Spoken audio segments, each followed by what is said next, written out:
Hello, I'm Mark, and welcome to the third part of my Unreal Engine tutorial series on how to create a multi-character save and loading system for your Unreal Engine games. So in the first couple of parts of this series, we went ahead and created all the C++ source code for our little save and loading system.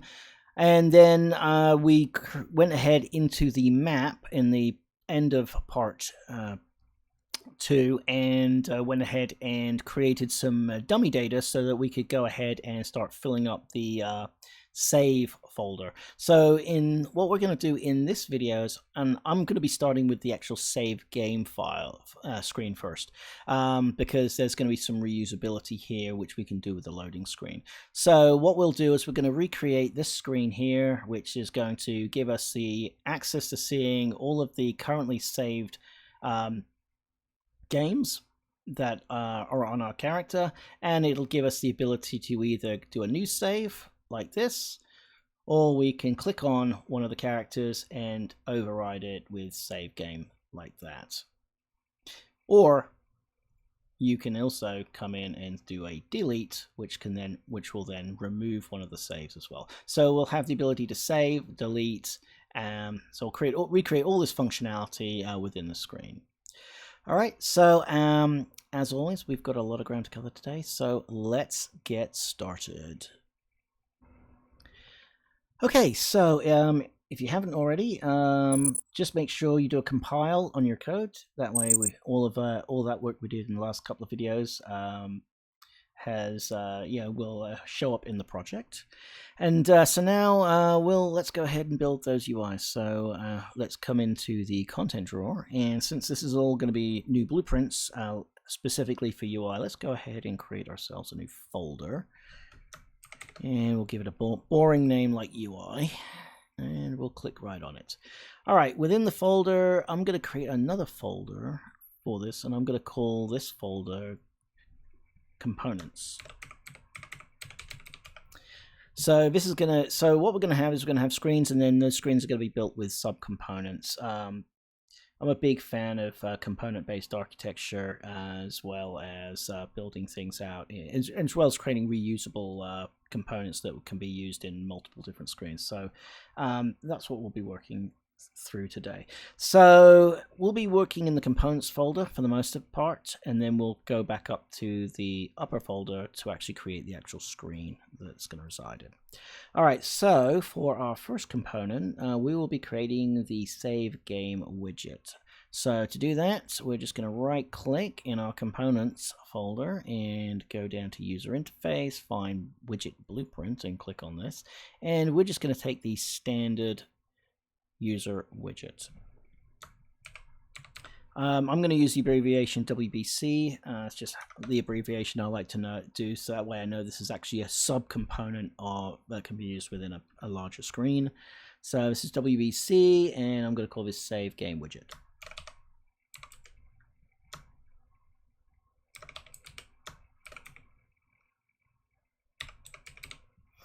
Alright, so that's that, and let's just open her up. Okay, so for this component, we're going to go ahead, let's get the layout done first. So for the first part of the layout, let's get ourselves a border.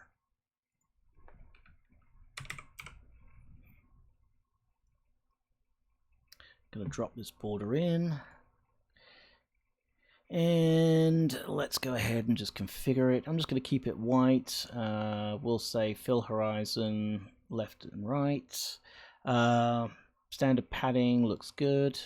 Don't need to change that. Brush, I think, can stay. Desired size can stay the same. Accessibility, just double check. Behavior, I think everything here can stay standard. Yep, let's just keep that standard. So I'm going to hit compile and save. Alright, so the next thing I'm going to do is I'm actually going to bring in another border. So I'm just going to duplicate this. Can I duplicate it? Nope. It's going to force me to have to go and drag another one in. And this border is going to be a little different in its setup. We're going to, we'll keep the padding, we'll keep the content size as well. The difference here is on the desired scale. I'm going to say 0.5. 0.5. So what this is going to do is it's going to give us, so the back border is going to give us a white box, and this border, when we come to brush, I'm just going to go ahead and make this black.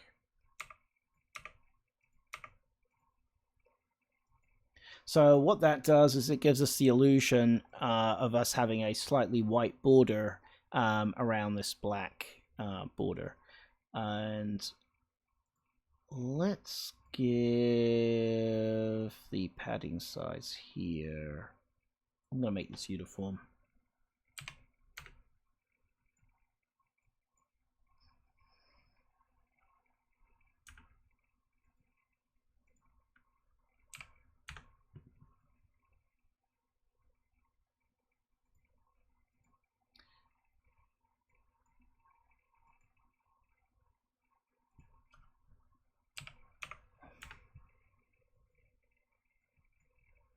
Let's make this 10 maybe. Yeah, maybe a little too chunky. 5. Yep, 5 looks good. So a uniform whiteboard, that gives us the illusion of having a uniform white border around that. Alright, next up we're going to need a vertical box.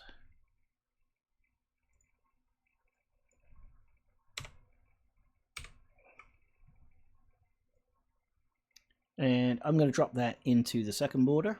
So this is our hierarchy here. And this vertical box, I'm actually going to go ahead and make it a variable. And in this, I'm going to call it VB save slot.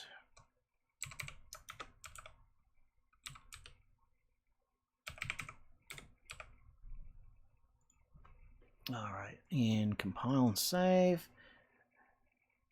And then within this vertical box, I am going to then bring in a button. So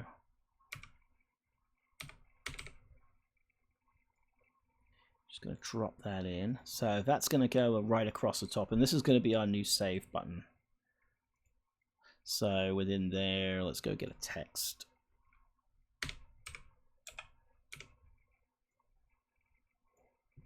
All right, so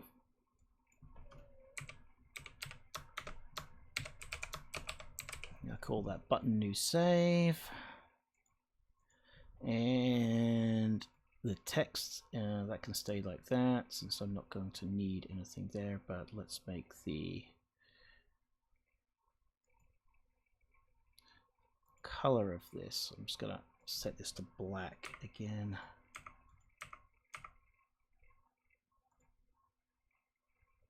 Hit OK. And let's see, I'll give this the name of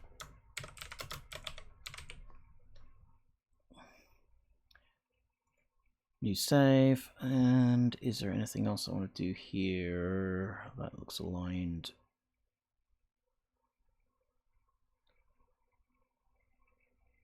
Font is 24. Where's my font? All right, we can keep that like that. Hit compile, save. All right, next up, another border.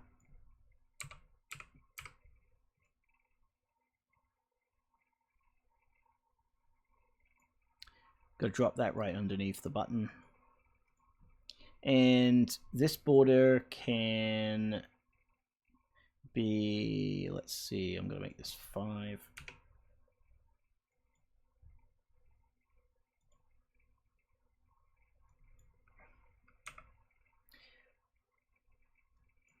With zeros on right and left. That way it'll kind of look like it's pushing out to the sides a bit more. But up and down, it's really going to be there to create a space, a little white border spacer for us. All right, and then underneath that, this is where we're going to have our list. So let's go ahead and get our. And for this, I like using a list view. It's a good way to do it, to organize.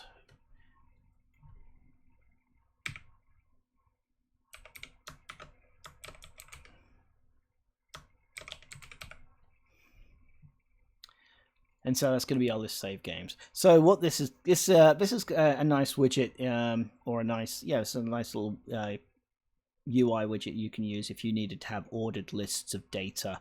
It allows you to kind of fill it up. As you can see, there's a little bit of extra work we need to do in here, but it's really is powerful from a UI developer perspective. So we're just going to use that.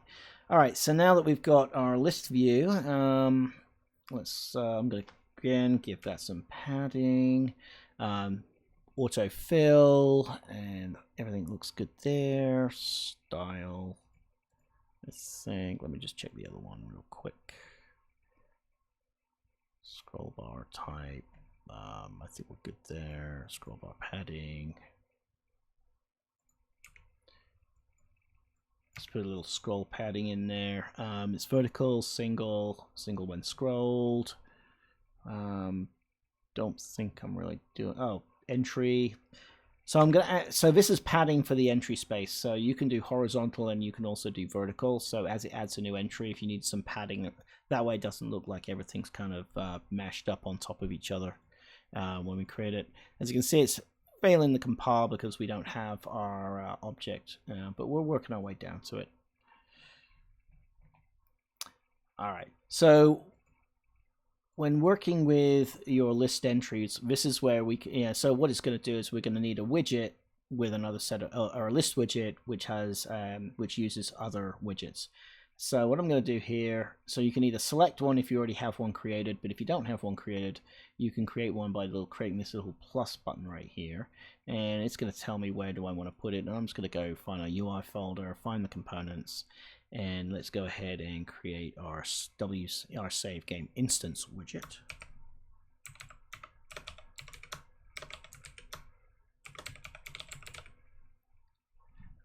I'll just call it save game instance for now. And we'll hit save. And what that's going to do is it's going to create us another blueprint for our save game widget. All right, so here we've got a little bit of extra work we need to do. So when coming into this widget, tell you what, we'll come back to this widget because there's a couple. Yeah, so what we need to do is we need to be able to get data from this widget here, and we want to park it into this widget here. And so this screen is when it loads everything up, we need to have the ability to load into that widget. So to do that, we need to be able to transfer data from the parent widget into its child widget. And the way to do that is going to be through what I like to refer to as a data transfer object. So we're going to come back into our content drawer. We're going to right click under components. We're going to just right click in here, and I'm going to create a new blueprint class. But instead of using any of these common, right, I'm just going to come under object, and it's just going to be a simple U object. And I'm just going to go ahead and call this BP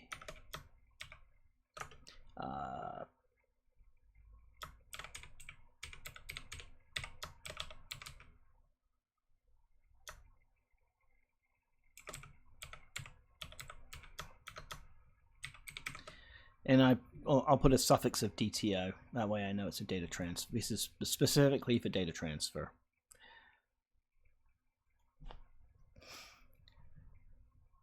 Okay, so now that we've got our data transfer widget, let's go into our content and open it up. So what we have here, again, it's just a simple little object, but this object is what we're going to be using to move data between, so that when we create those little list components, the data coming through has something that it can be transferred, piggybacked onto.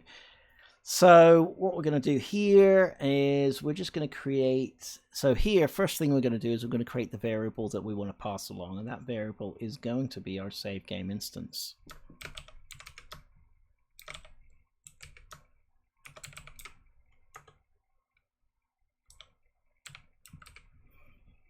And that is going to be of type, let's see, come on. save game instance data. So there it is. So because this is just a simple data transfer, I want to make this public, and I'm also going to have it exposed on spawn as well. So that's all we need to do. And because all the data that we want to transfer from our save system into our UI is going to be all in this one struct here. All right, and something I like to do, something in addition to when working with when working with objects, is trying to keep functionality close to where the data source is. So let's go ahead and create some functions here that we, again, some helper functions that can help to format our data when we bring it into the widget. So here I'm going to say get instance name. So let's create a new function called get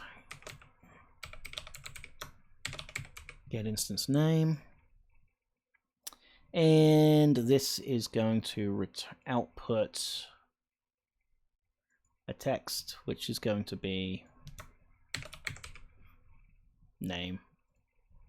So now let's go ahead. So when we call this function off this object, we can go grab this guy, and what we'll then do is we'll just say break, and there's our instance name, but I also want to add the number of times saved as well. So I'm just going to drag off here, and I'm going to say, let's go find the format text. So from here, and let's create some format text. So I'm just going to bring this over, since I already have it in the other project. So the way that this works is that anything within the curly brace is going to be something that can be replaced. And so I have a curly brace, and then I have a square brace. That square brace is purely there for formatting, and then I have a curly brace with number in it. So now when I hit, when I click off, and of course from this thing, if you've got a strings table, you could localize it too. That's the nice thing about texts. So we can put slot name to slot name, and number of times saved to number of times saved, and so now we've got a nicely formatted name function that's coming off for our save game. And then if you want to clean it up, you can go ahead and hide everything you're not using and just hit save. All right, so that's get save. That's the get instance name. Next up is get play time.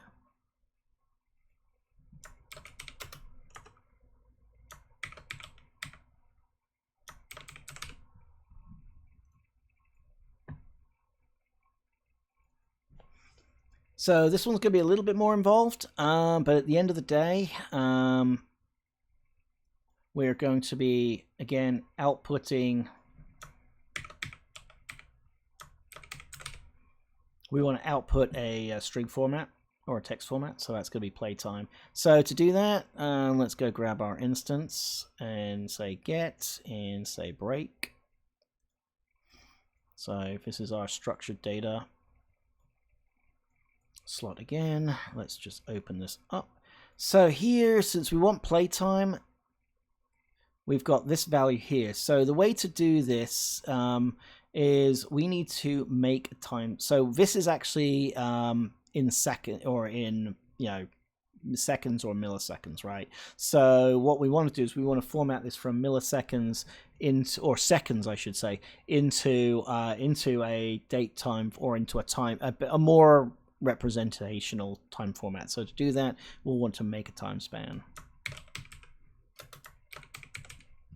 So here we can say make time span, and we can go ahead and put that guy in there. So what this is going to do is this is going to, let me just straighten that up a little bit. Do I need anything else? No, so let's just hide that. So what this does is it actually makes a time span, and what we're going to do on the input side, we're going to put in seconds, and then what we can then do on here is we're going to break this struct. So we're going to break the time span, and on the output of the time span we have days, hours, minutes, and seconds. So if we put seconds in, it will automatically through these, through this, it will automatically go ahead and output the seconds, minutes, hours, and days on the other side. So let's go ahead and do that. So for that, we're going to need another format.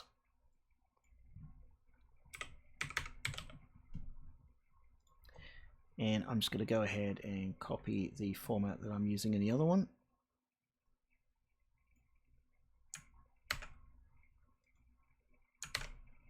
So here I've got days, and then I've got a curly brace day. I've got a pipe just as a separator. Then I've got curly brace H, colon, colon, curly brace M, and then colon, and then I've got the curly brace S. So for here we're going to have days, hours, minutes, and seconds.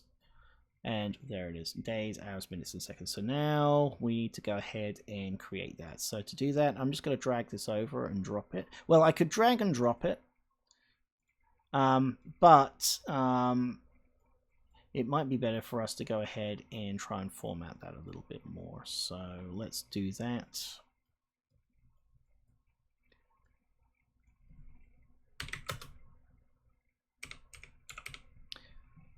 So what we're going to do is we're going to have an integer to text, and this gives us the ability to do a little bit of extra formatting for these values, so we don't have to take them straight. So here we're going to use we're going to do a minimum of 2, and we'll do a maximum of 3 digits. So this is how many digits you want there. It'll go between 2 to 3, and that's going to go into there. So this again allows us to try and format that a little bit. Then we want to do something similar for hours, minutes, and seconds. So I'm just going to copy this, and for hours, minutes, and seconds, I'm just going to change this to 2. So it's a minimum of 2, a maximum of 2, and it's just going to pass on through.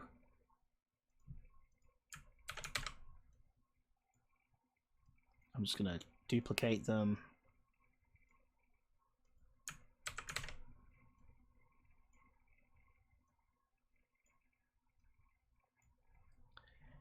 And now we've got our formatted gameplay time. Next up is going to be our timestamp. So if we want to display the timestamp for when this game was saved, or last saved, I should say.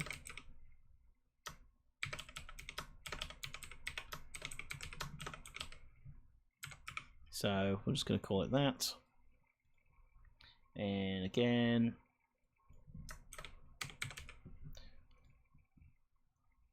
just going to pull this out a little bit. All right, for this one, again, we'll drag this off, get, break.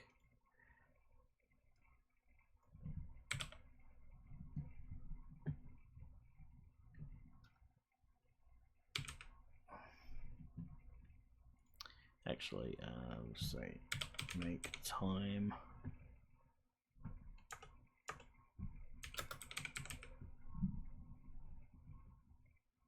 Actually, it's already a timestamp, so we just have to break this. So that's already a timestamp, so we don't need to actually make a timestamp. We just need to break what we already have. So here, this is what's in a timestamp. If since we're using Unreal Engine's timestamp structure, years, month, day, hours, minutes, seconds, milliseconds, and we don't need anything else. So I'm just going to hide everything else. And so from here, now we can again. We're probably going to want to format this, so let's go ahead and do that.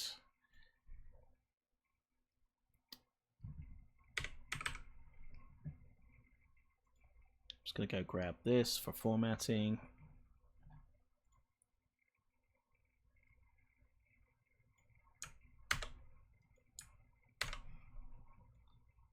And so this is the format. I'm just going to use 4 Ys for years, minutes, days, hours, minutes, seconds, so we can get really really into that.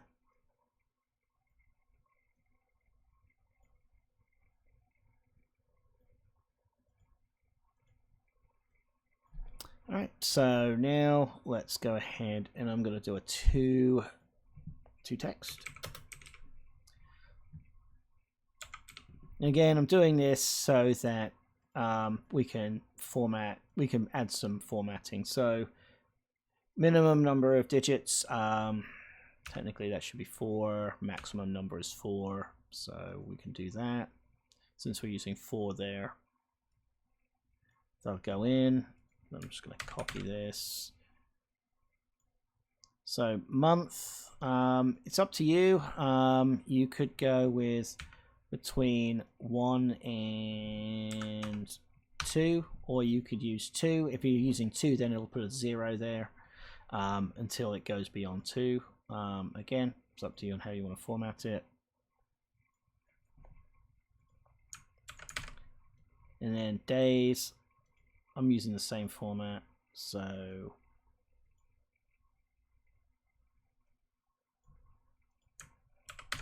I'm just copying all of these hours to hours.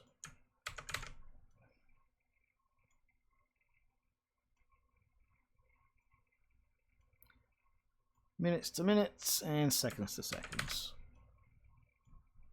if you want seconds. So, but that's everything in the time span. So just shrink that, what we're not using. All right, hit compile, hit save. All right, so that's 3 functions. Then we want get save number. Nope. Yeah. Let's say.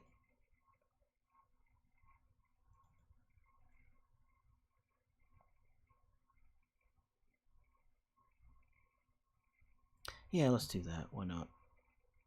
So this is going to be the get save type and number.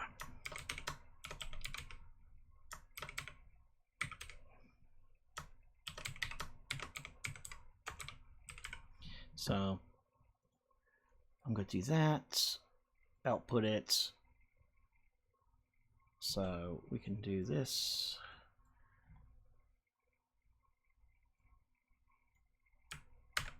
Give it a little format. We need to do a little formatting on here.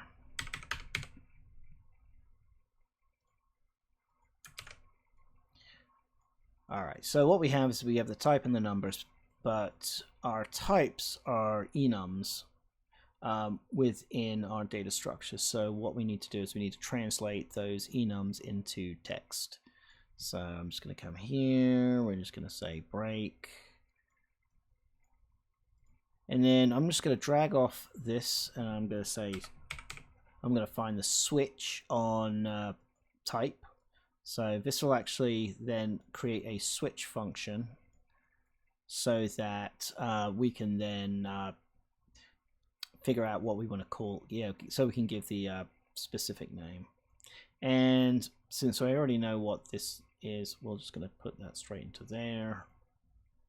I'm going to put it in with no formatting, so we're good.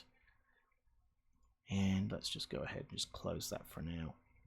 All right, so in order to switch this from an enum to a text, all I need is just a variable. So let's just create, actually, I'm going to delete it from there. I'm going to make a local variable. So this is local to the function. And so this is going to be our local variable. And this is just going to be save type.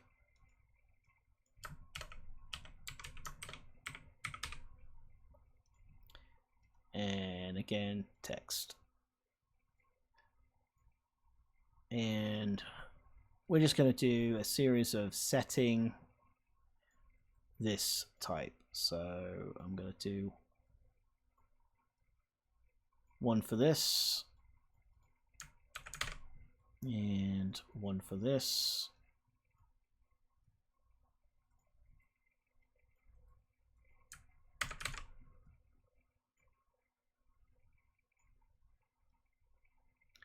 one for that, and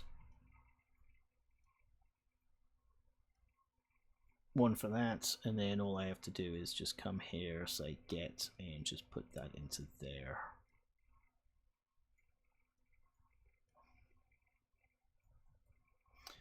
Alright, so to save this, what we're going to do is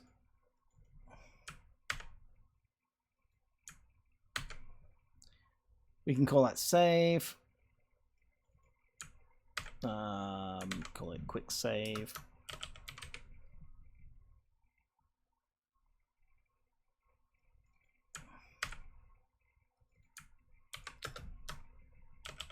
This was an autosave, this could be an autosave. And this can be an exit save. Alright, so that just goes ahead and gives us names, and again, if you're using localization, you can relocalize it to string keys there.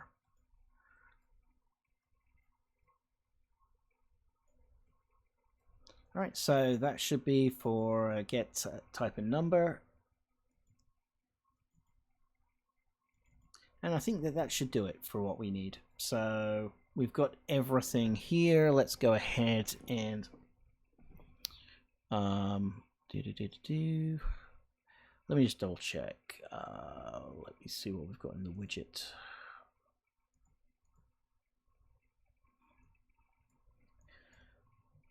Let's see. Oh, let's just add the character name while we're here, and we can bring that through.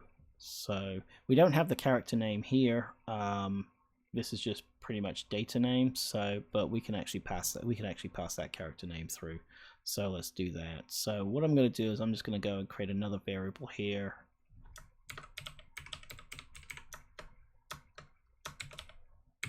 Call character name, text, expose it, and we'll have it expose on spawn as well. We'll make it a little bit easier to populate that. And then let's go create a new function.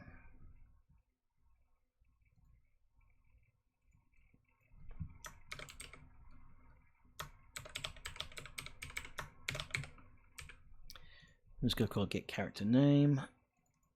And this is just going to be a real easy one. Just going to grab that name value. Whoops. Grab this name value and then put it in. Alright, so since these are all getters, just one more thing I'm going to do is I'm actually going to go ahead and make all of these pure functions.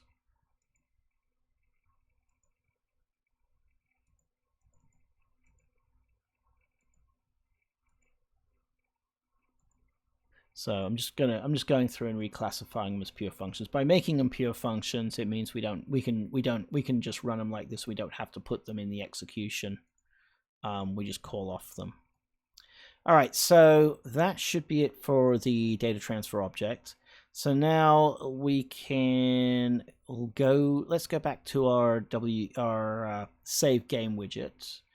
And let's go into the graph real quick and set this up so we can start feeding the data in. Once we feed the data in, then we'll come back to our widget, and then we'll let this widget actually consume that. We'll define what this thing's going to look like and let it consume that data. Oh, before we move on, actually, one more thing that I'm going to put into this data transfer object is actually going to be an event dispatcher.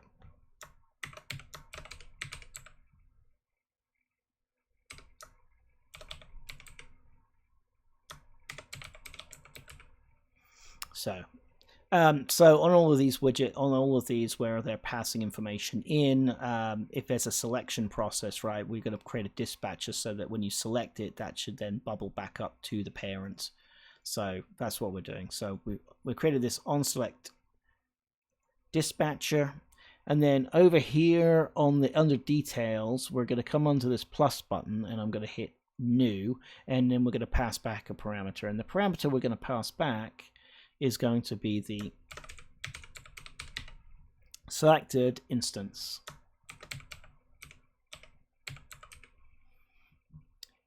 And that is of demo save game instance type. So whatever we select will literally pass this structure back from the internal widget using the transfer object here. So it kind of passes things back. All right, so I think that should do it for everything in the DTO. Let's go back to the widget now. And so here, I'm just checking the design real quick. So you see it's a little bit fluttery right now. This will stabilize once we've got the actual widget in there. So let's go into game, and I'm just gonna let's go ahead and at least get this thing set up.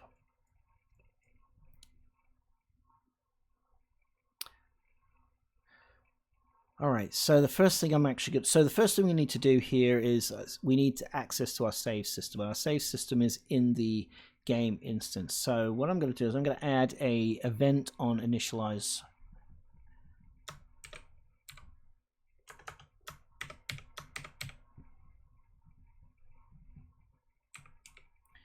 Event on initialize. This is actually called even before the pre-construct and the event construct. So this thing gets called, and after this is called, then in the call stack when creating this widget, this gets called, and then it will then call pre-construct, event construct, and then event tick. So actually it'll call event construct, and then pre-construct will get called within event construct. Actually no, pre-construct gets called, then event construct gets called. So that's within the stack, and we don't need a tick here, so I'm just going to remove that. I don't need the event construct either, so we'll just leave that. All right, so in the event initializer, I'm just going to say get game instance, and we're just going to grab this guy here, and then from here I'm just going to say cast to demo game instance. If I'm just going to use the C++ version.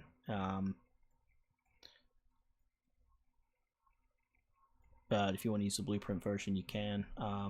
But it's the same.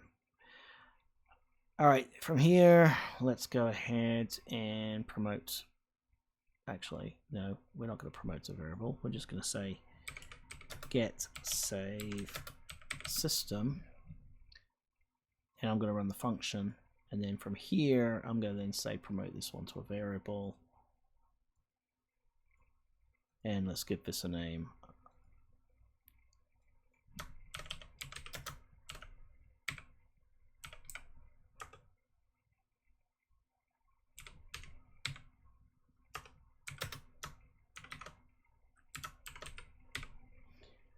All right, so that's a reference to our save system. So if this successfully casts, we'll get this guy back. Once we've got this guy back, we're now in business. So what I'm going to do next is let's create a new custom event called load save games.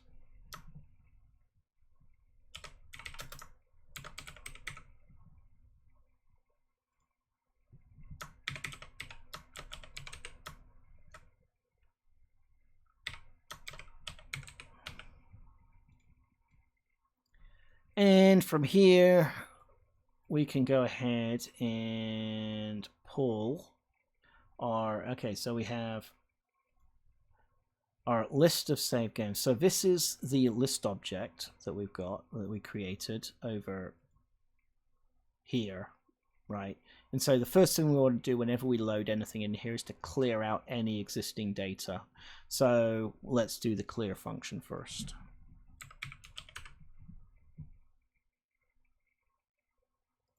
And so let's clear out any, so if there are any list items that are currently in there, we will clear them out, and we will then allow, so that we can reload new data in.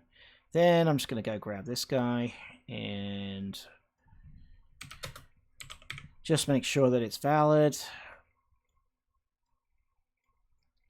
And then if it's valid, let's go ahead and get the all those the instances from the get current save game. So here I'm just going to drag off and say get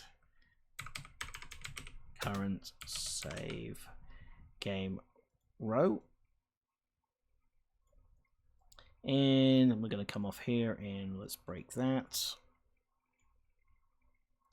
And then within here, we've got our list. So for this is the character that's currently loaded, and this is and here are all of the current saved games that we have. So I'm just gonna pull off here off the save game instance, and I'm going to find the keys. So if you want a way to iterate through a map like it's an array, is what we do is we actually go ahead and find the keys.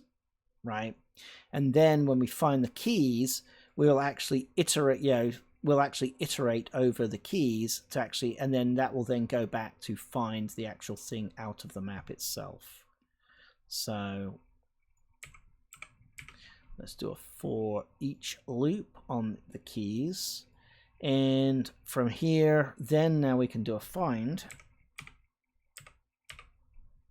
on our map based on the key that's coming out there. And then from here, I'm just going to drag off the body loop, and I'm going to say construct object from class. And so this is going to be where we're going to use our DTO.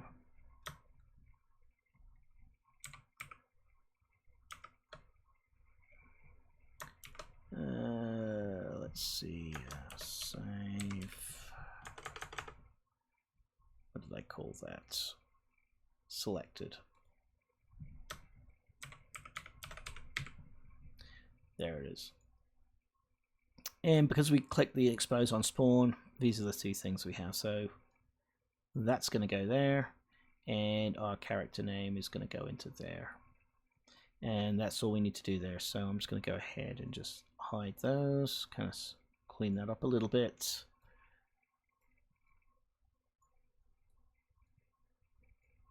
And then because there's an event that we want to come, which one we select something off that other one so we're going to go ahead and listen to it. So here I'm going to just drag off the return value, and let's find that event dispatcher we created.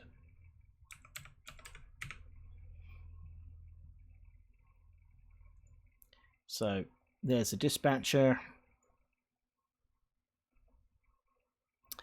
and before we fill out the dispatcher, I'm then just going to go ahead while we're up here, and I'm just going to go back to our list, and we're going to say add, and we're just going to say add item, and this is going to add the item to the list. And that item is going to be this guy here.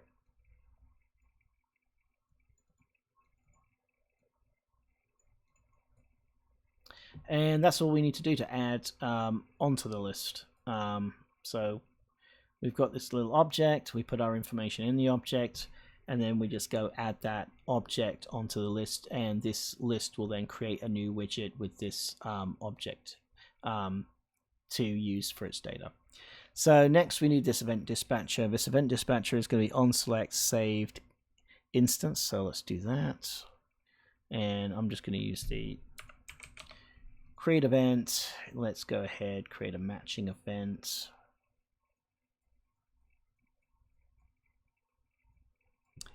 And this is going to be the on selected save game instance.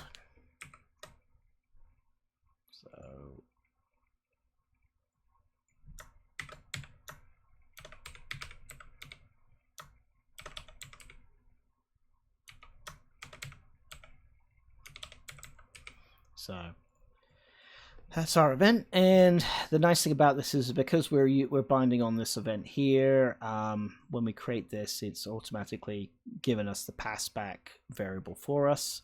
So I'm just going to grab this guy. I'm going to just say promote this to a variable. So this is the variable that is selected. And then from here, I'm then just going to say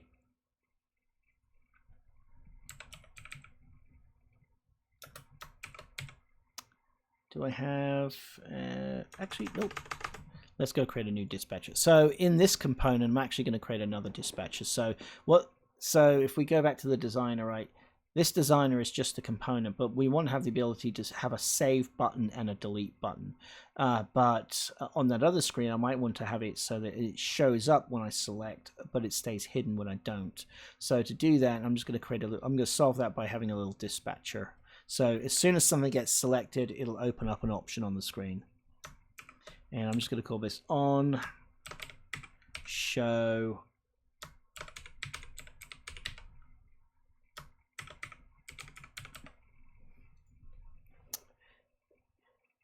and it's just going to be a dispatcher. We're not going to pass any. We don't need to pass anything back to it. So now if I do this, I'm just going to drag that. I'm going to say call this, and that's all we're going to do there. So if we select something, we'll set this as the selected object, and then we'll call this so that if there's anything that we want to show and hide on the other screen, we can. All right, so that's loading it. So we have the event initializer. So now on the pre-construct, what I'm going to do is I'm just going to drag off here, and I'm going to say load save games, and that's all done.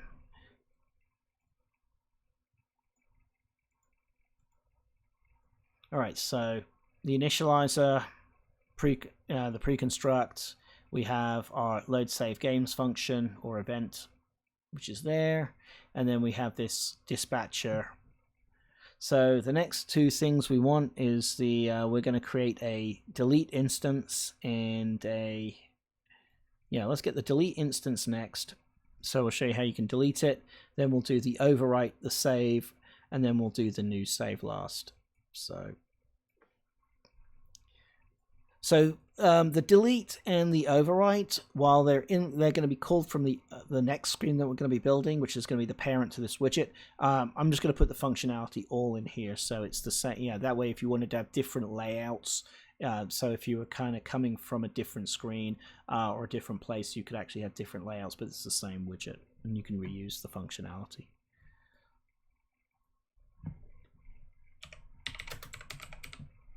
So I'm going to add custom event. This is delete.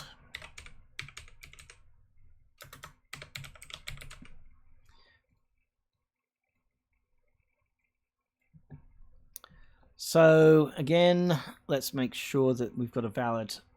I need to make sure that our system is valid. So let's find our component. Just copy that.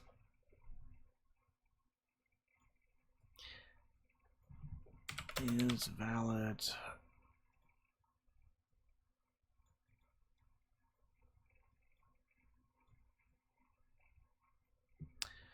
And if it is valid, we will then, I'm just going to copy this again.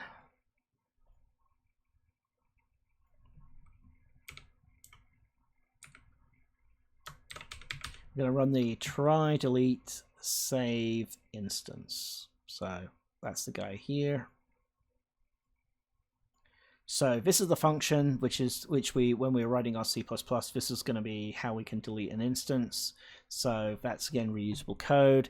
And so now what we can then do is say, okay, we want to delete the selected instance. So to do that, we're going to say get current game row. And I'm going to go ahead and break this.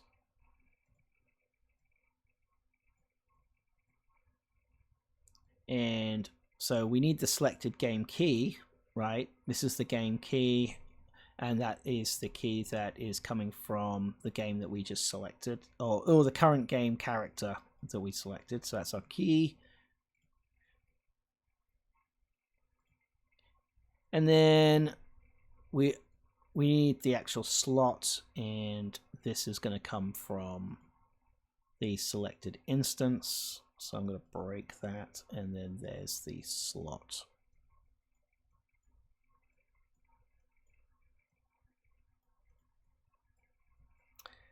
And then if it's successful, let's branch it.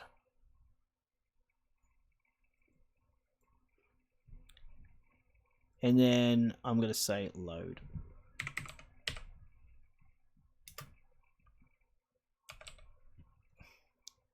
So what this is going to do is, if I hit the delete button, if on a selected item, if I hit the delete button, we're going to do validate that this is still good.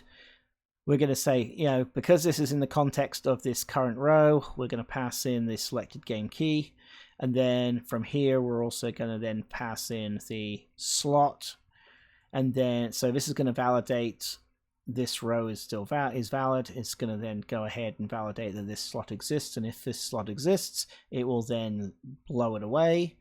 And then it will return, if it succeeds, it'll return true. And then it will go ahead and just reload this. So that's kind of why we wrote this as a separate function. So we'll be calling this a couple more times. So, all right, so that's what we do if we want to just blast away a saved game or a saved instance of a game. So, and then the next one is going to be what if we want to overwrite it. So we're just going to reuse a slot that we already have, so we don't have to have a gazillion of these instances.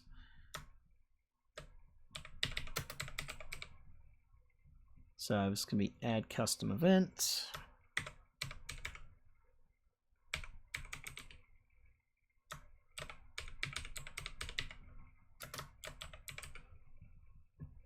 So there's our overwrite selected save. Just going to put that there. Maybe down there a little bit. All right, so I'm just going to drag this off, hit the get, and validate it.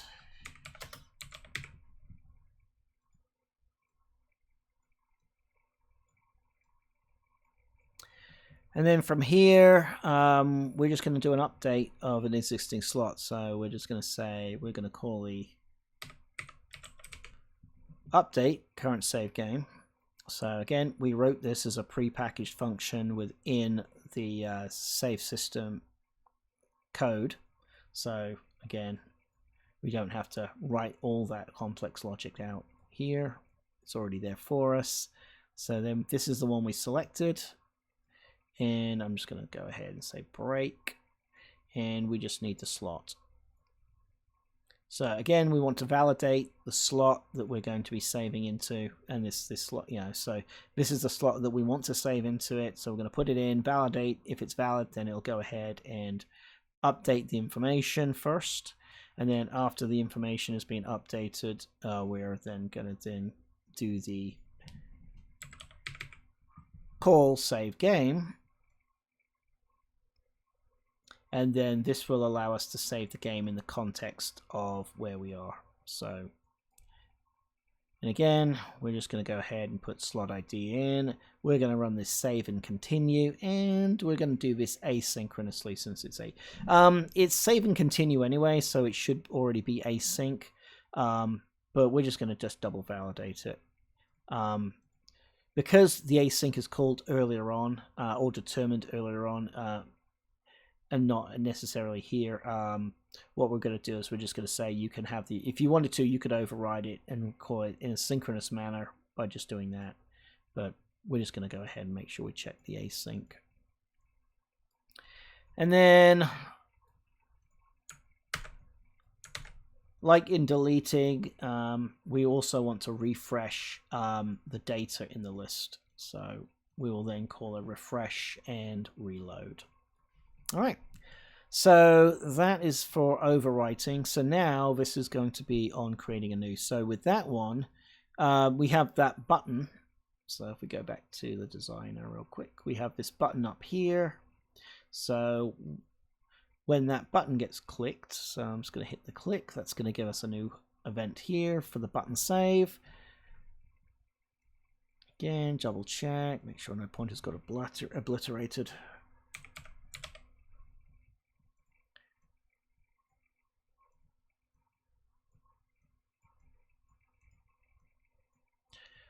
And then from here, actually I'm going to put this down here. Get current game row. Go to a break.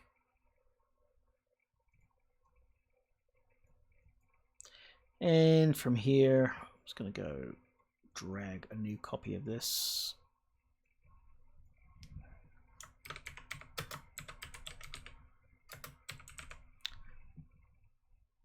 We're just going to try game slot.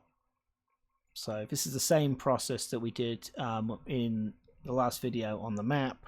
So we're just going to put the character name in here though, since we already have the character created. So there it is, it's an instance, and then from here I'm just going to do a branch. So there's our branch. And then again, what we're going to, I'm just going to copy this.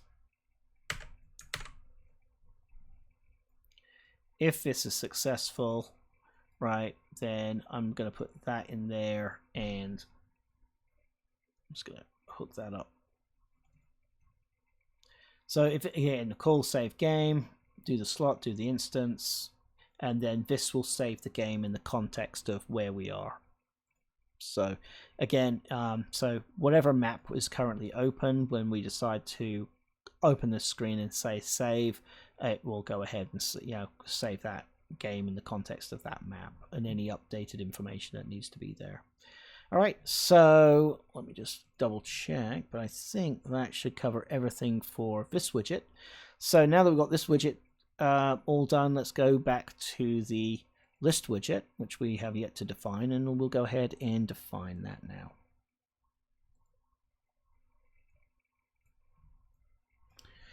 All right, so for this widget, I'm just going to go ahead and get a button.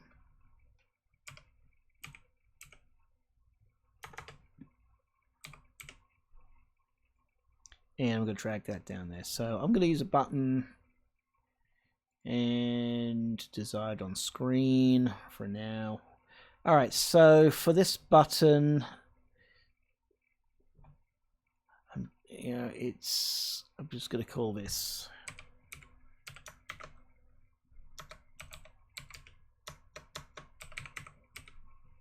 save slot. All right, and then within this button, I am going to put a size box so that I can predefine this button size.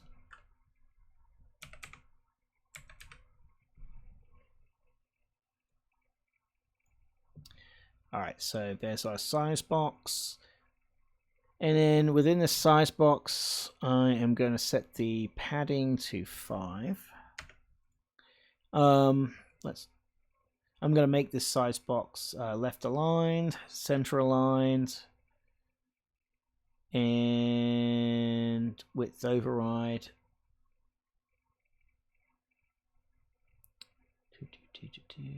Chart layouts. Actually, I'm not going to do a width override.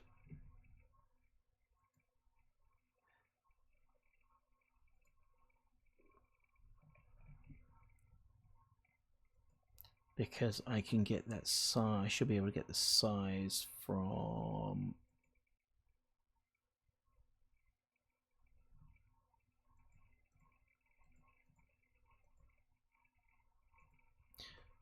let's just leave the size box there for now. We'll come back to that. I'm going to get the, so in there, let's get the horizontal in. So I'm going to be using horizontal and vertical boxes to kind of, size out the layout dynamically. So there's our horizontal. And within the horizontal, I'm going to put another size box.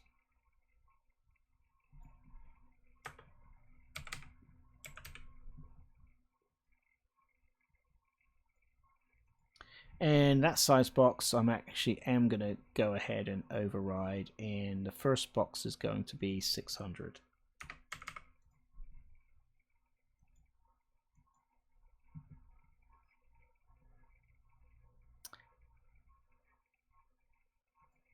And then within that size box, I'm going to put a vertical.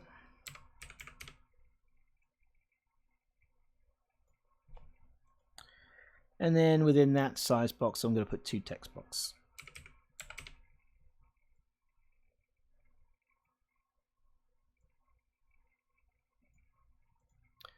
And these 2 text boxes are going to be variables, so we can change them.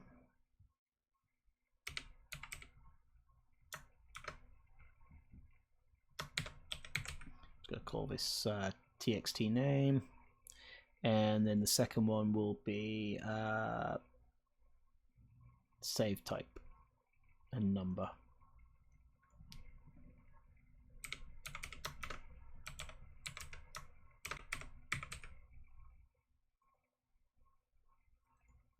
And while I'm here, let's see, what is the font size? Gonna keep, gonna make this 18, and we'll make the other one 18. So all our text box will be 18 in font, make them a little smaller, and we'll give them a black background or a black color.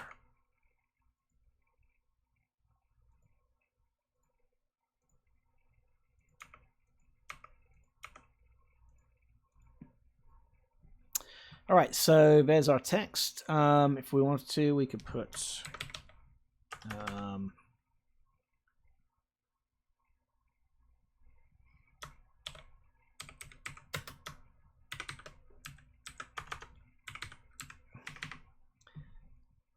just an idea of what it's going to look like when we override it.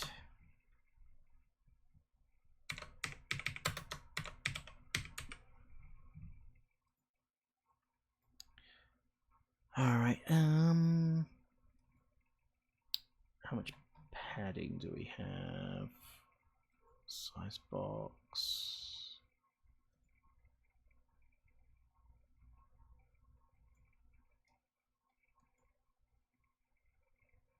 Let's go back to the. All right, so I set this one to fill, and I'm going to set this to 2, so I can create a fill ratio. Compile, hit save. All right, so there's the first part. So the next part, let's go. I'm going to put a spacer.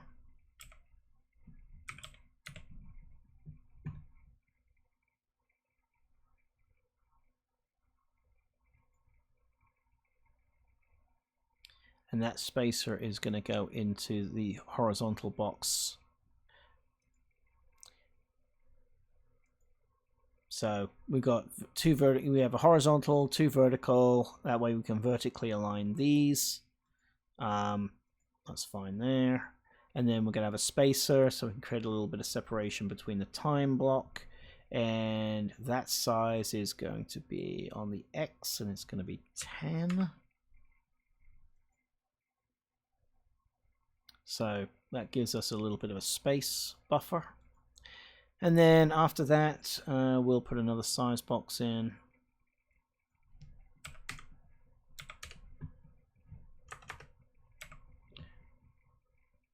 So let's go drop that into vertical.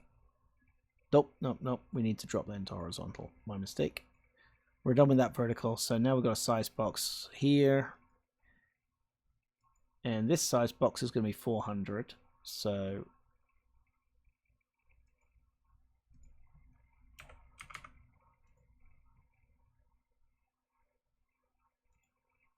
I'm going to set it to fill to 1.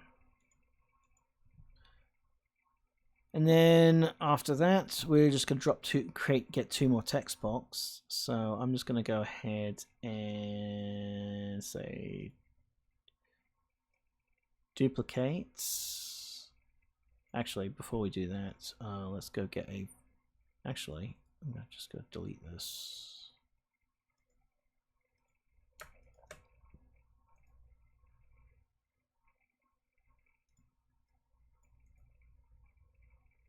It won't let me duplicate a vertical box.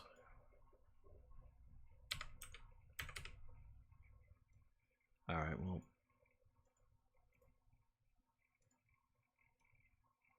going to duplicate that and then duplicate that. So this one is not going to be name. This one is going to be, what is this one? This one's going to be save time.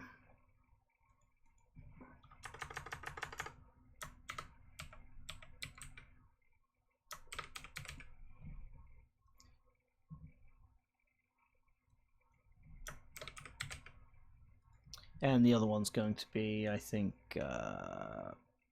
player time or play time or times played. Yeah.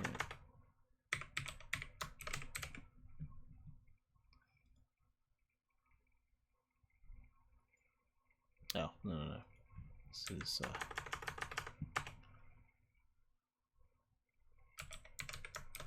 so that's the save time stamp. The one underneath is going to be the play time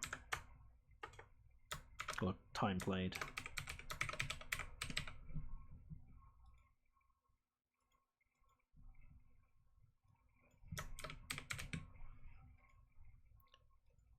Alright, so now we've got all this set up, we can now go into the graph and we can go ahead and hook all this up.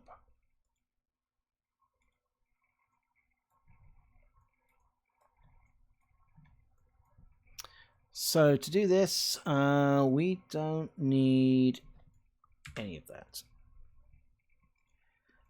So we need to make a quick change here. So right now we're using the user list interface.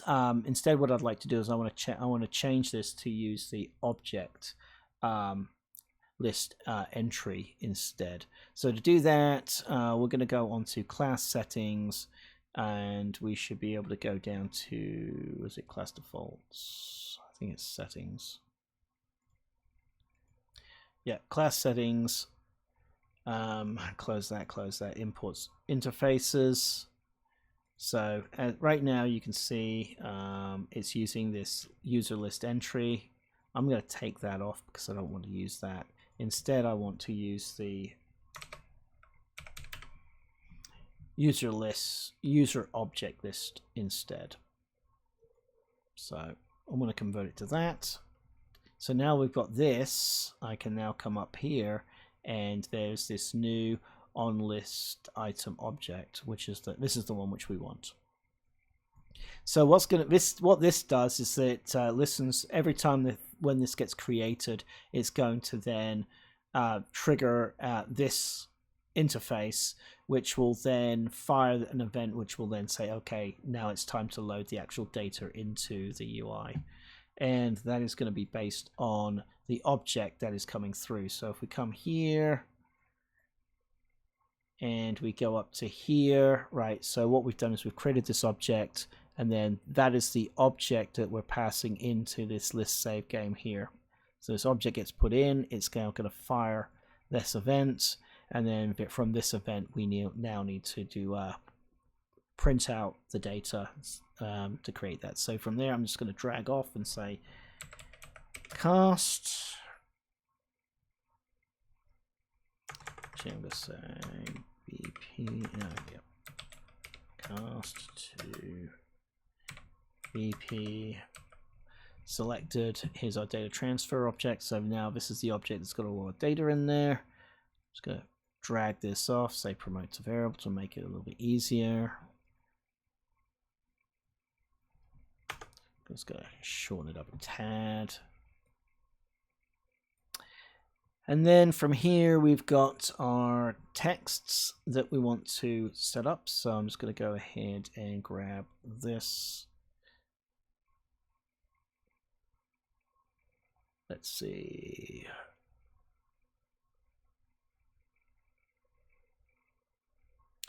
That is the name. Save type. Get.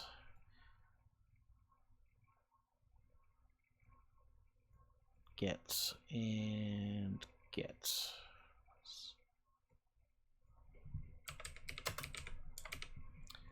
And if we're going to run set text.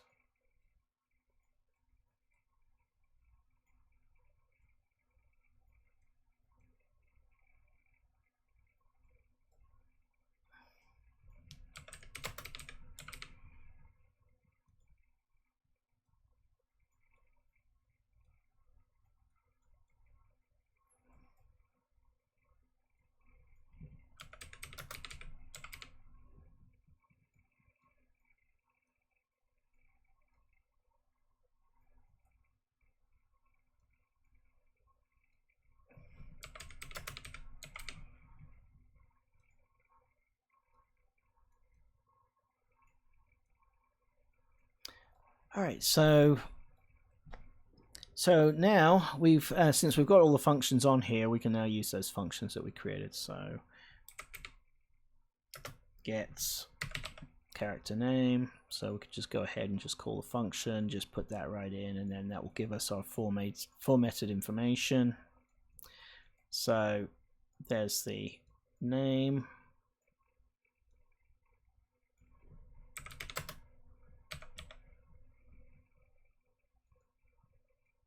Could put type to type.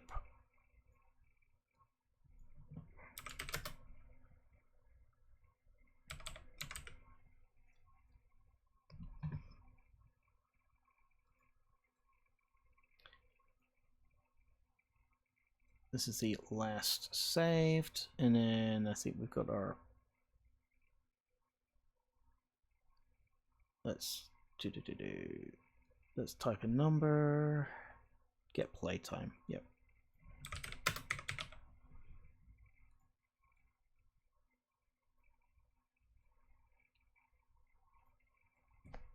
All right, so that's all we need to do there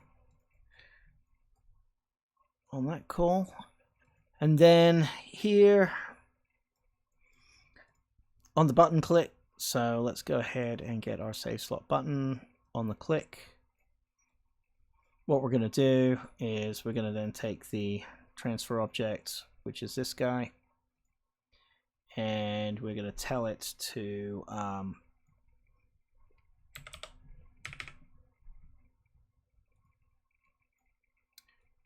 run this event. So we'll do the on call, and what are we calling?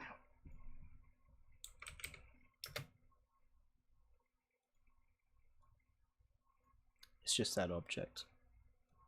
So that should do it for all of our layout. So if I hit save, hit that, we can come back to the widget, and if we've done everything right, oh, we don't have pre-construct here.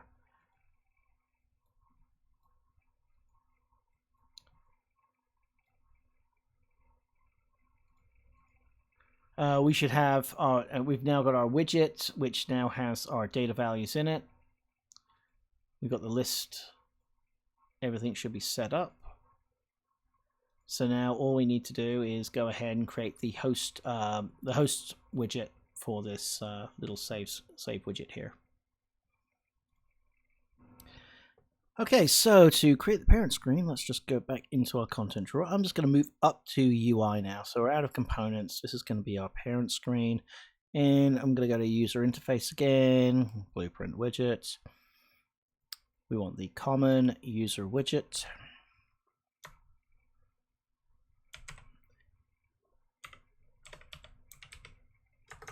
I'm just going to call this save game.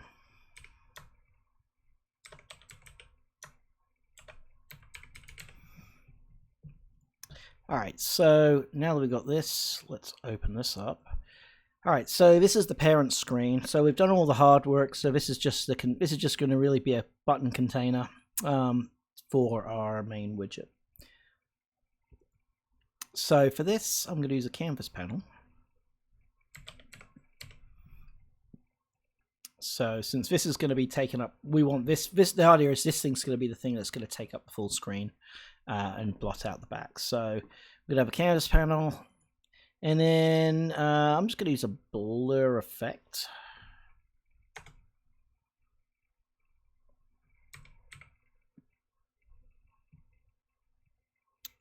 Using the background blur. So I'm going to tie a background blur to it, and I'm going to have this background blur expand out to all four corners here. So right now, as you can see, it's pretty small. So to do that, I'm going to go under anchors, and I'm just going to go ahead and click on this lower right corner, and that's going to go and expand out the box. But then what I can also do is I can hit the left control key and do it again, and then that will automatically resize my background blur to fill that box for me. So pretty cool.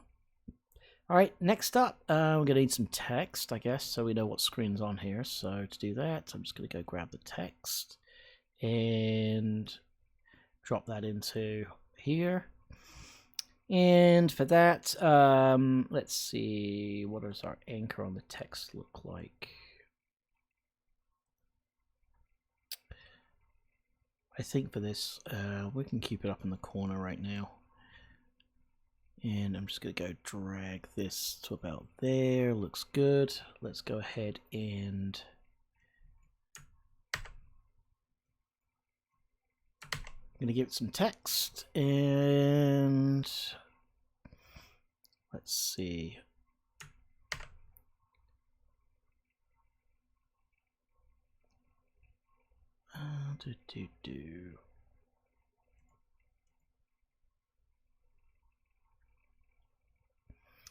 I think we can keep all that because I can just use this size to content. So that'll auto size the box to the content that's in there. So it's actually pretty good when you're dealing with strings, as long as your strings aren't going to be moving anything else in that row around. Let's see, for font, let's make this pretty big. Use a 75. I'm going to use a bold and italic. Give it a little bit of italic. And I'm just going to be using the standard Roboto, since that's all I've got. Alright, so next, let's go ahead and bring in our component. And this should be the save game. Which one is it? I think it's this one. Should be. Yep, that's it. And here, I'm going to move this onto the canvas so it's not in the blur. I'm going to put this dead center. So what I'm going to do is I'm going to click on the shift key, and that's going to move my anchor point to the center for this widget. And then I'm going to go on the control key, left control key, and do the same, and that's going to go and align it. And then as far as the size is concerned, I'm going to use 900 for the X, and we'll go with about 680 for the Y. So gives us a big piece of real estate. And let's position this a little. I'm going to put a little bit of a Y position to kind of move it down so it's not bumping into the title quite so much. Title can stay about there. I'm going to go.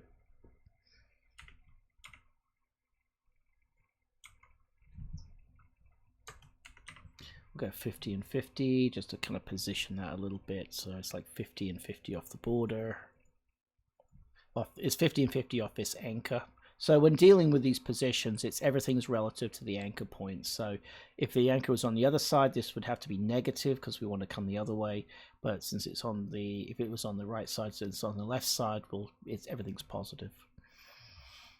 All right, so now let's let's put in a back button. So let's.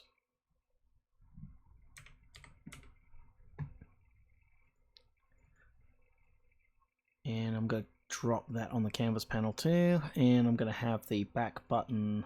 I'm going to go shift in anchor, and then I'm going to do control and anchor to get it into that position. So now that it's into the position I want it to be in,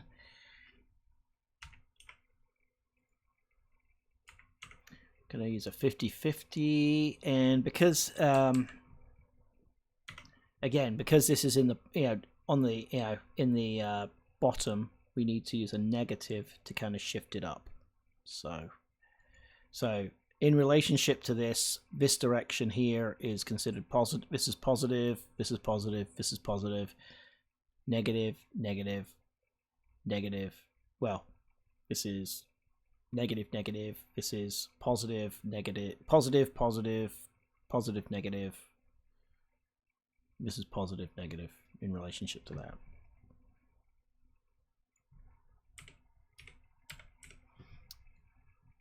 Alright, so I'm going to grab a text and I'm going to put that in. Let's go ahead and give this button a name.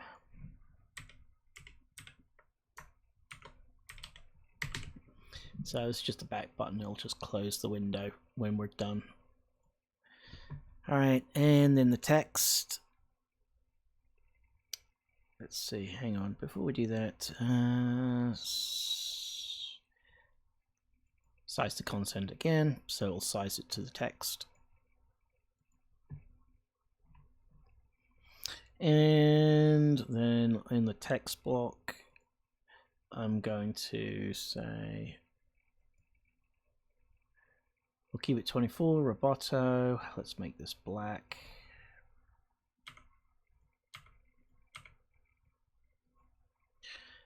And where's my text? Here we are. So it's just a little back button. And then on the other side, let's go ahead and create, I'm going to use a horizontal box.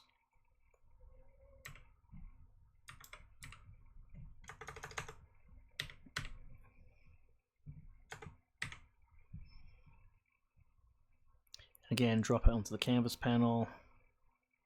I'm going to select it, and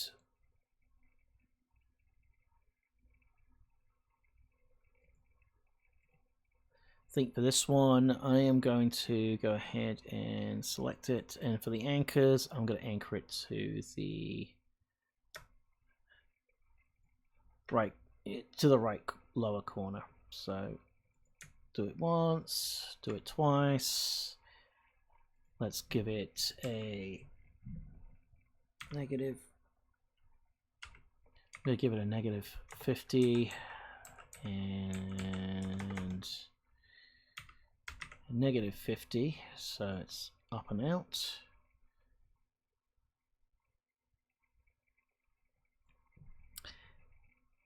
Alright, so then within that I'm going to put 2 buttons. So let's get the, I've got 1, I'm going to get the spacer. So I'm going to separate it by a spacer, and then I'm just going to duplicate that button and move it on the other side of the spacer. Alright, so here this is going to be my delete button. So that one will be delete. So let's go ahead and get some text in there.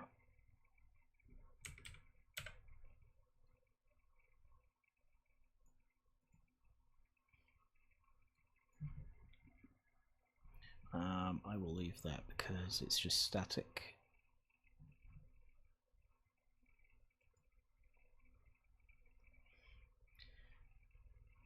And where is it? Here it is, content. So there's my delete.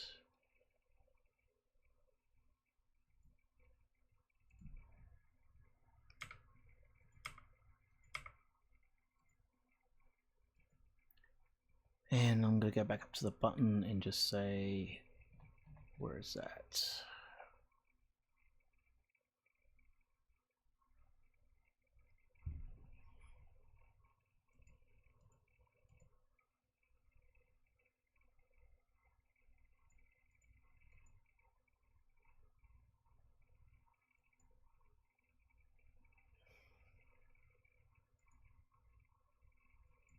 It's going to go hit size the content. It's going to be on the horizontal box. So I'm just going to tell a horizontal box to resize itself based on the content in there.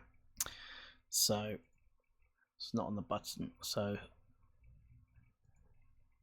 all right, and then the spacer is going to be, I'm going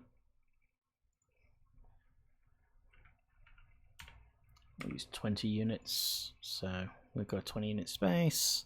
And then the second button, this is going to be our save button.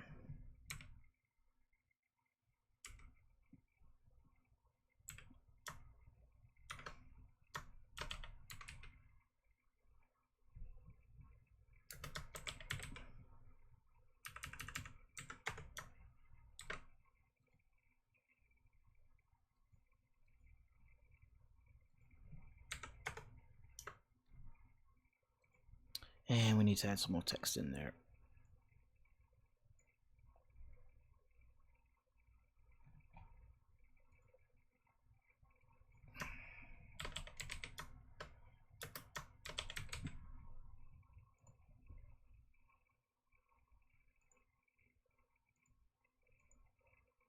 And again, gonna make this black.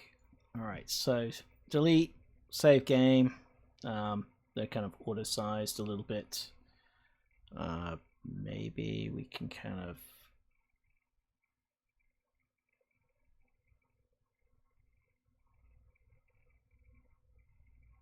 No, I think we're good. We'll just keep that there. Keep that size, that size. Hit compile, hit save.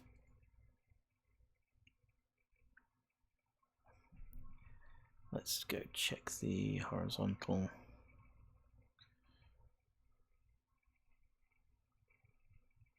Yep, that's fine. All right, so now we've got our layout. Let's go ahead and wire it all back up, or wire it all up. So I'm going to come into the graph. We don't need pre-construct. I don't need event tick. Just need construct. On construct, let's go grab the widget. And all I'm going to do here is I'm going to say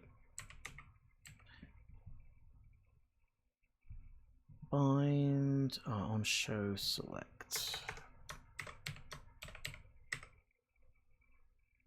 There it is. So this is the event that we added to the widget, so that if we select something, it will then tell the parents, and that's what this screen is, to go do something. And then here I'm just going to say on, actually, yeah.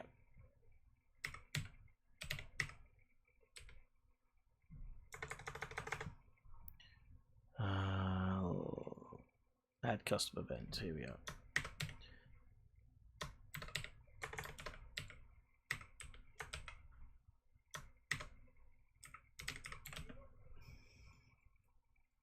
That's going to run that, and then from here, let's see, up. Let's go back to the designer real quick. So this horizontal box needs to be a variable. So I am then going to say HB options, and I'm going to compile, save, head back to the graph.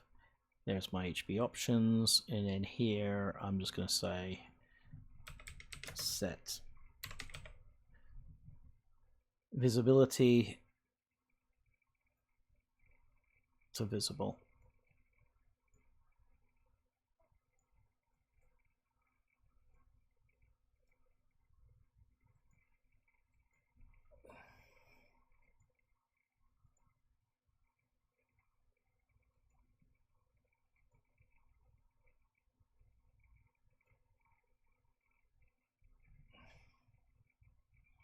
Let me just double check the visibilities.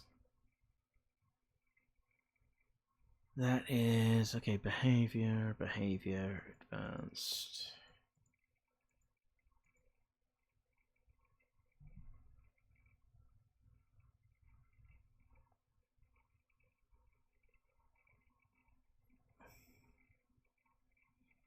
Hidden, there it is.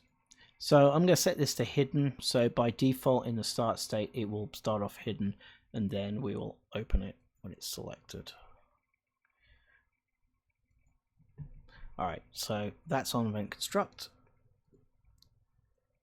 And then all we need is now our button clicks. So I'm going to start with the back button. So this is an easy one. Actually, let's start with the save button. We'll just work our way down. So here's the save button click. So here, all we're going to do is we're just going to go grab the widget.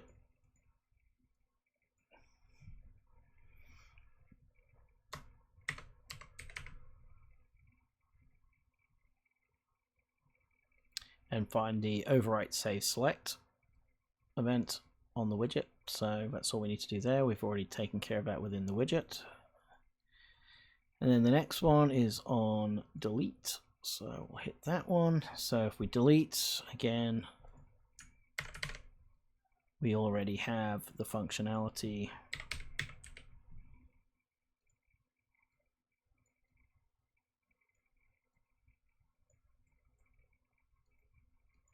And then lastly, back button. And all we're going to do, when this gets hit, we'll just remove from parent.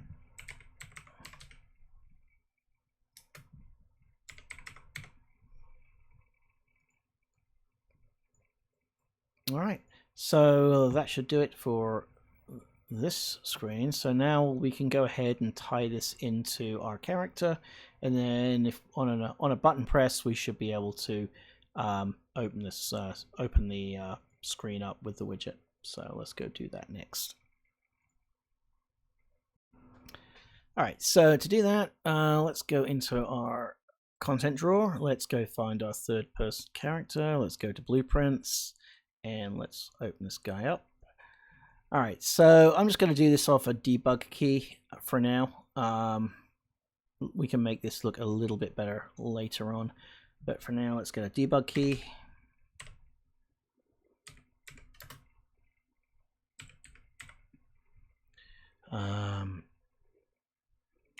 Why not debug key 6? All right, so what I'm going to do here is I'm going to put an is valid, but I'm not going to go and test. Well, no, I don't want the function. I want the macro, and we'll fill that out a little bit later. But off the false, I'm going to say create WB or create widget. And here we're going to go ahead and just create our save widget. So we want the screen, and then here I'm then going to say promote that to a variable, which will be save screen.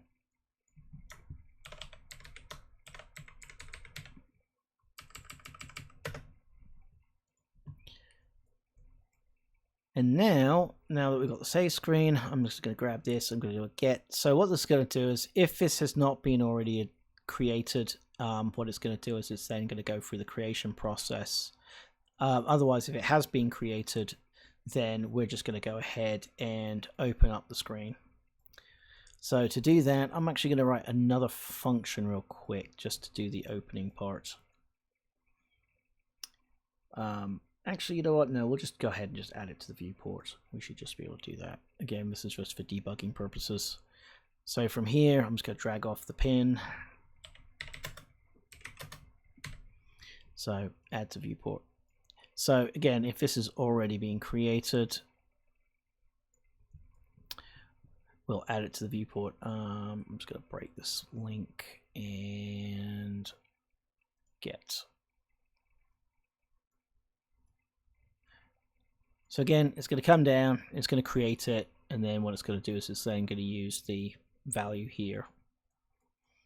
And then from there, it's going to go, and so we can do a couple of things, but I think right now I'm just going to go ahead and just add it to the viewport directly. So to do that, we want to, and then if we want to get the mouse and switch the modes of the viewport, we can when this thing's open. So to do that, get. So I want to get the player controller, and then in the controller there should be a show mouse cursor. So we want to set that,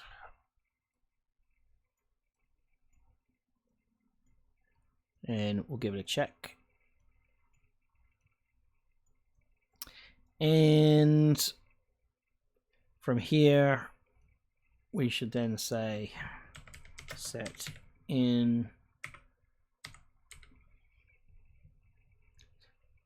input mode to game and UI. So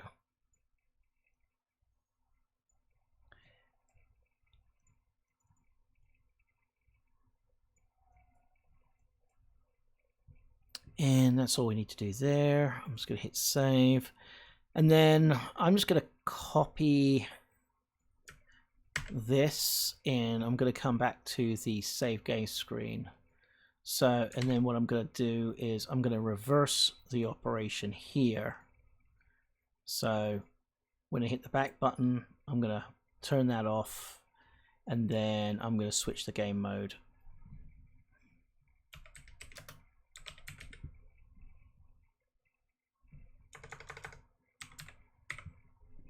To no, that's the UI mode only.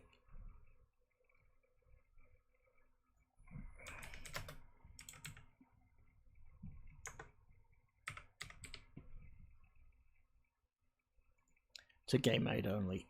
So there we go. All right, so if we've done everything correct, we should be able to fire this up, and we should be able to call the screens and see the current data in there.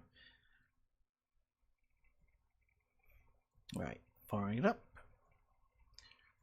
Making sure I remember which debug key it's on. All right, so here we are. We have Rick Scott. If we hit this, if we click on it, we'll get delete or save game. Or I could click on new save, and then there's a new one, and then there's a new one. I can click on Rick, number 2, and hit delete, and number 2 is gone. I can hit on number 1, hit save, and it's overwritten the date time. And any data, as you can see here, saving player data is being called. And so what's happening is when we're calling that function, so if I stop this real quick and let's bring back this guy. So what we're doing is when we are game widget, when we're calling the, so everything on save is going to be going to call, it's going into the call save game, and in the last video that is going to then fire, it fires a broadcast event in the code, and that broadcast event, if this map is open, right, then that broadcast event is going to be picked up here, and it's going to then execute the save game sequence. And so if you needed additional sequences for this map, you could, but this is kind of where I decided to put it here. You could also have it listen on the controller if you wanted to do it in the controller, depending on how you wanted to save things. So it's really up to you. But yeah, for this demo, we're just putting it into the map. But again, it's wherever we've attached this event to the save game. So, all right. So that is going to do it for the save screen. The next video, we'll do the loading screen so that we can then pick whichever character we have and then load it. All right. So again, if you like what I'm doing, feel free to like and share my videos, as well as subscribe to the channel. If you have any questions, leave them in the comments below, and I'll try and get back to you as quickly as I can. In the meantime, though, have a great and wonderful rest of your day. Cheers and goodbye.